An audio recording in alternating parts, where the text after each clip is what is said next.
What is one of the worst financial decisions or mistakes you've ever made? I'll go first. I changed my insurance premium trying to save a couple dollars, took off the gap insurance, took off the rental insurance, made my deductible high as hell, and then guess what? Got in an accident about a month later and had to pay out of pocket like crazy. Didn't have a car for like a month and still had to get to work and make things shake. So yeah, that's me. That's one of my worst financial decisions. What about you? Tell me in the comments, what are some of your worst financial mistakes? Hey, this is a safe space. Because maybe somebody's scrolling through this video about to make a bad decision. They see the comments and they be like, you know what? I'm not doing that. Fuck that. And to be honest, I've made a lot of bad financial decisions. But I could have made a lot more. Sometimes you can see other people's situation and be like, you know what? Nah, not for me. So what are some of your worst financial decisions or mistakes? So me and everybody else can know we don't need to be doing that. One money mistake can change everything, and for many, the damage lasts for years. From impulse car buys to gambling and living beyond their means, these stories show how fast it can all spiral. I owned this car for literally one day. Okay, you guys, the past 2 days of my life have been so insanely stressful, and let me tell you why. So I bought my car. Woohoo! Yay! I didn't even get to really enjoy it because the financing and all of the contracting part, they fucked me so hard. They messed me up so hard. I didn't realize how bad the refinancing contract was, blase, blase, blase. I didn't realize any of these things until, of course, I call my father and I tell him, I'm all excited. I'm like, oh, they did this and this. And my dad's like, what? Basically, they signed me up for gap insurance, didn't need it. And honestly, guys, I can go back and forth about how shitty the contract was, but luckily, there's a 2-day canceling, contract fee. So instead of buying this car that I was so excited to do, I am no longer buying this car, and I'm here at Mercedes-Benz right now, and I'm dropping it off. I owned this car for literally one day. I'm just going to trade it in, forget the contract, whatever, and in a few months, I will be getting into a new car, and I say a few months because we have some life-changing things coming up that you guys don't know about yet, and you guys will know very soon, and then you will understand why it is not smart for me to get into a vehicle right now, okay? So stay tuned for that, but yeah, long story short, I feel like I really try to do what was best financially. I was like, okay, I'm gonna buy this car for the low, and then I'm gonna sell it and I'm gonna flip it, whatever. It was not that simple, and it was never that simple, and I'm just a girl. Walking away from the situation, I can say that I learned a lot and what not to do moving forward, so I am blessed and grateful for that. But I'm really not liking Mercedes-Benz right now, or the people at this exact location, because of how they went about things. They literally played me. Anyways, I'm here. Let's drop it off. Whatever. I brought Pumbaa. I brought him today for some emotional support. Come on, Pumbaa. Let's go. I have officially arrived with my special guest, Pumbaa. 5 worst financial decisions that I've made. Number 1, moving out of my parents' house to a very expensive area that I don't even like. Number 2, having a $780 car payment. What in the fuck? I do have reasoning. My last car, somebody crashed into me. I had gap insurance. I put a lot of money down on the car. After all that, I lost whatever money I put down onto the car. So it ticked me off, and I was like, I'm putting no money down on this car and paying a lot monthly. Also, that car happens to be a coupe, which is a very compact vehicle if you didn't know. So that leads us into the next one. Number 3, buying a second car and it being a Mini Cooper. So it's very small. I have 2 cars that I can't fit jack shit in. Number 4, letting a credit card add up and not having a job. So basically I was living at my parents' house, let my credit card add up, and it was only a little bit because I was 19, but it was still enough to where I had to get a job, and the first couple paychecks went straight to the credit card. Number 5, paying for college and basically just messing around and not doing jack shit. And meanwhile, I'm very dumb because I'm sitting there paying for it. Meanwhile, I'm not putting any effort into anything. That's all of them. I want you to send this to somebody who has concrete grippers as feet. Here are the 2 worst financial mistakes I ever made. And this is coming from a normal person.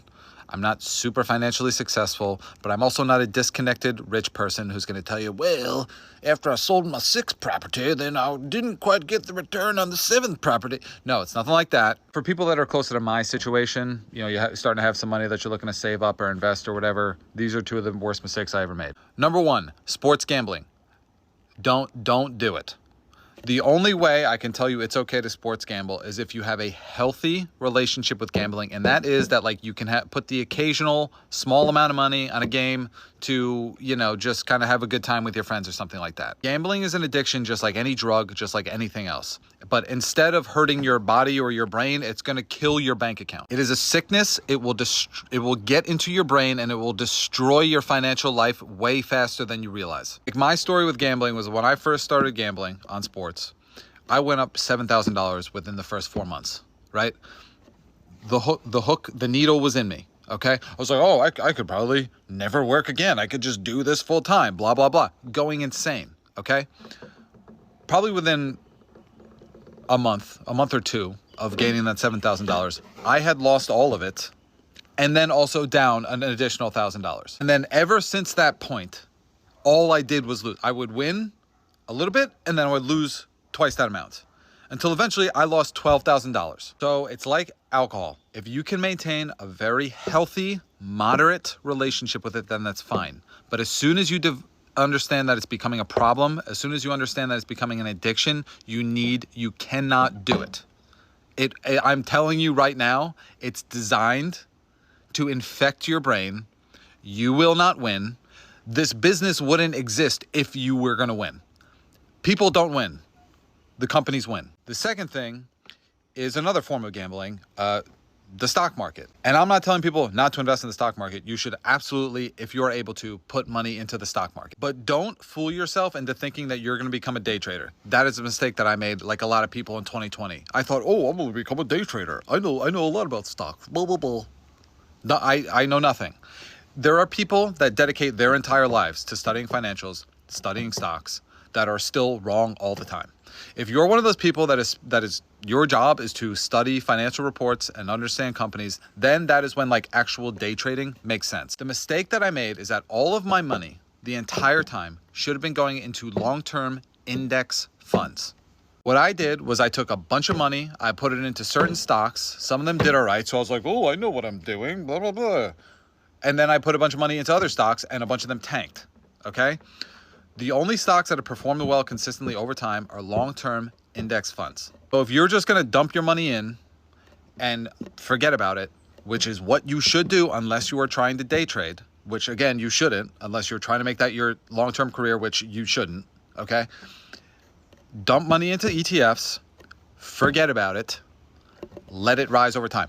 It's going to crash. It will crash. That's an inevitability. People doomsday every year. Oh, the stock market crash is coming. Yeah, it's going to happen. It's going to happen. Okay. Keep investing. Keep putting money in, whether the stock market is high, whether the stock market is low. Pick index funds, dump it in, leave it, let it grow over time. The ones I recommend are the S&P, VTI, and VOO. Those are the ones that I'm most heavily invested in. So if you're like, wherever you're at in life, if you're starting to get to the point where you have some savings, you're starting to think about investing money, don't do those things.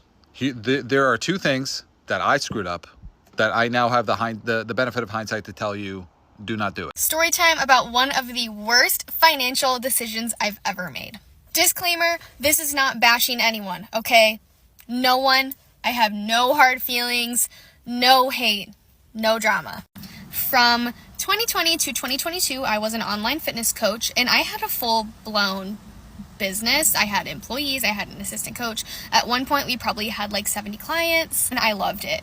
I loved it so much, but there was always this pressure to quote unquote invest in yourself and invest in your business, which I do not disagree with, okay? The more advanced you get in your business, the more you are encouraged to invest and the more expensive it gets. So I decided to spend, I'm cringing saying this, $7,000 on a business coach. And that was discounted. And it did absolutely nothing for me. So at the point of investing in this coach, My business was kind of slowing down and I really needed help with just picking it back up, and I wanted to get to the point where I could not have to do the sales part anymore. So that was my end goal, was I really wanted to outsource the sales portion of the coaching. I really wanted to do just the social media and coach my few clients that I had. And that business coach really didn't do anything for me at all. Like, looking back, I really don't remember making any moves with her at all about anything. She told me I needed to go to therapy, and that's about it. And the fact that I spent $7,000 on that could have been a down payment for a car. That could have been in my savings for my future house that I am saving for right now.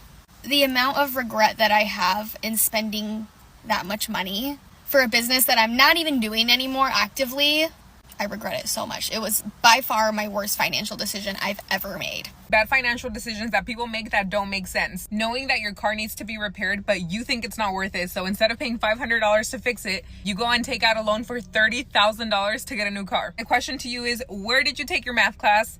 Where does it make sense that you're going to not spend $500 instead $30,000 getting a new car? That does not make sense. And yes, people can do whatever they want with their money and their time and their life, but that still does not take away from the fact that that is a dumb decision. Only time it would not be worth repairing your car is if the repair is going to cost more than what your car is worth. Let's just say your car is worth $20,000 and the repair is going to cost you $1,000. Does that make financial sense? Yes.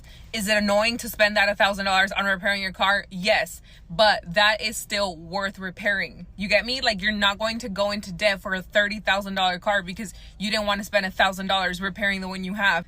Welcome to owning a depreciating asset. If the repair is going to cost you less than what the car is worth, go ahead and do the repair. Don't go into a bunch of debt for something that could have easily been avoided. I've been going out to Starbucks to get my coffee every single day, and I realize that that's one of those things that people are like, oh, that's a very poor financial decision. So I considered trying to cut down on it. But then I realized that, like, right now, literally everything is a poor financial decision. Everything that we do is a poor financial decision. Putting 50% of your income towards rent is a poor financial decision. Taking out a student loan for hundreds of thousands of dollars where there's essentially no ROI whatsoever is a poor financial decision. Breaking your ankle, horrible financial decision. You want to get sick? That's a very fiscally irresponsible thing to do, kid. I'm sorry. Literally everything is a poor financial decision based on the definition that we have been told of a poor financial decision. So I'm just gonna enjoy my Starbucks, like, whatever. And I think that's the way that, like, a lot of young people feel right now, is it's like we've kind of lost the ability to build for the future. So people are just like, whatever. I'm just like, why would I save now?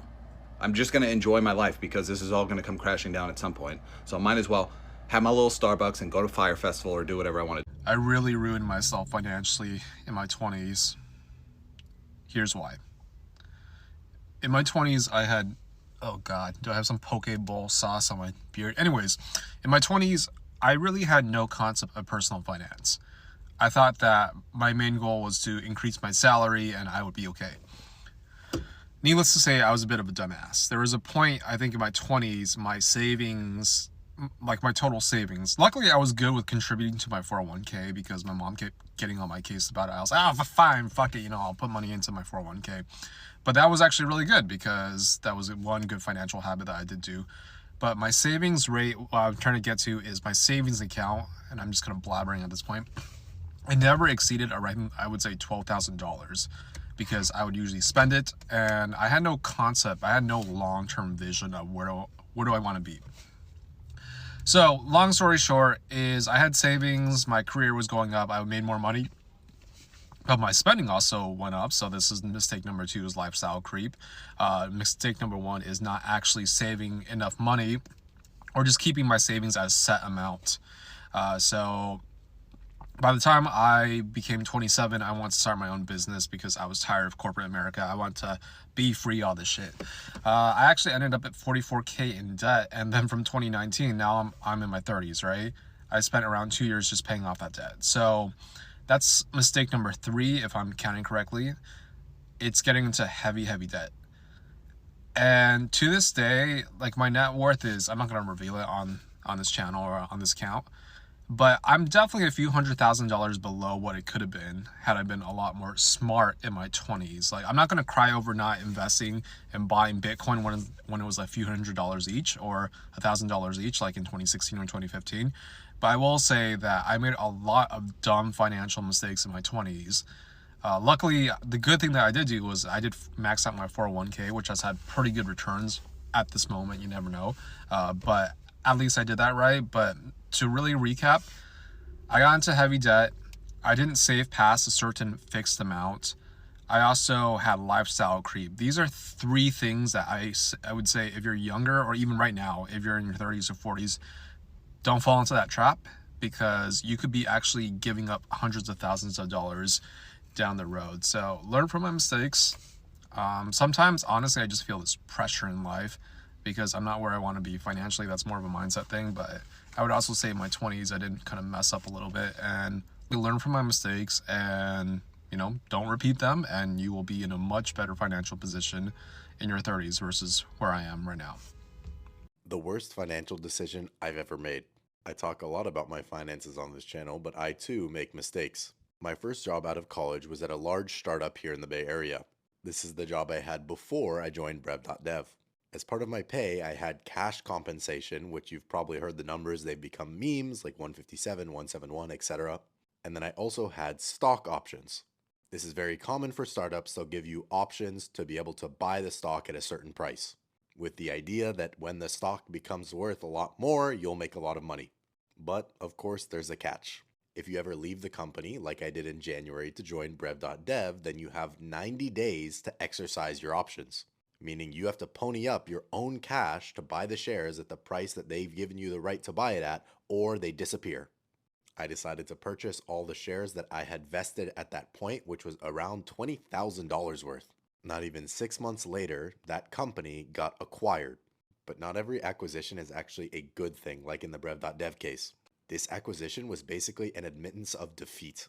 Investors in the company have what are called preferred shares, meaning they get their money back first in any kind of liquidation event. Well, in this particular case, the company sold for less than the total amount of money it had ever raised, meaning I threw that $20,000 directly into a dumpster fire. Of course, I wouldn't have made this decision if I couldn't afford to lose that money. That's like rule number one of making risky investments. But of course, it still does sting to lose that much money. I feel way worse for a lot of my former coworkers, however. There are people who put many, many years into that company, and in some cases even hundreds of thousands of dollars, because they believed what they were working on was worth something. And then due to bad leadership, it ends up becoming worthless. I've only been in Silicon Valley for 2 years, but I've already seen the best of the best and the worst of the worst. But yeah, that's the worst financial decision I've ever made. Now follow me for more content. People are being more intentional, reviewing their past choices and setting clear financial boundaries. Whether it's avoiding debt, building savings, or just saying no to the big purchase, every decision counts.